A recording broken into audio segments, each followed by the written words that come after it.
হাসনাত আব্দুল্লাহ ও সাজিদ ভাই আমাদের, আমি তাদের প্রক্রিয়া কোনো কিছু দেখতেছি না।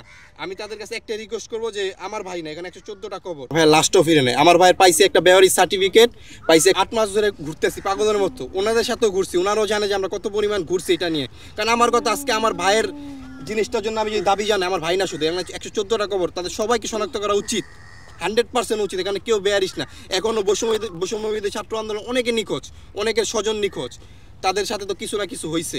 এটা তো অন্তর্বর্তীকালে সরকারি দেখা উচিত। হাসনাত আব্দুল্লাহ ও সাজিদ ভাই আমাদেরকে বলছে যে তারা নাকি ডিএনএ নিছে, ডিএনএ প্রোফাইল নিছে, নেওয়ার পর এখন নাকি এটার শনাক্তর জন্য কাজ করবে। এখন দেখি, এখন ওনারা বলছে, কিন্তু এরকম আশা আমাদের 7 মাস রানিং শেষ, 7 মাস শেষ হয়ে 8 মাস রানিং হয়ে গেছে, এরকম আশা আমাদের দিতে আছে সবাই, কিন্তু কোনো লাভ হইতেছে না। 7 মাস পর কবরগুলো পরিষ্কার করছে, এটার জন্য তাদেরকে আমার অনেক ধন্যবাদ। কিন্তু আমার ভাইদের কবর শনাক্ত করার জন্য তারা কিছুই পদক্ষেপ নিতেছে না, শুধু বলতেছে, কিন্তু আমি তাদের প্রক্রিয়া কোনো কিছু দেখতেছি না। আমি তাদের কাছে একটা রিকোয়েস্ট করবো যে আমার ভাই না, এখানে 114টা কবর, আর ভেতরে কয়জনকে রাখা হয়েছে এটা আমি জানি না, এটা উপরওয়ালা জানে, আর যারা দাফন করছে তারা জানে।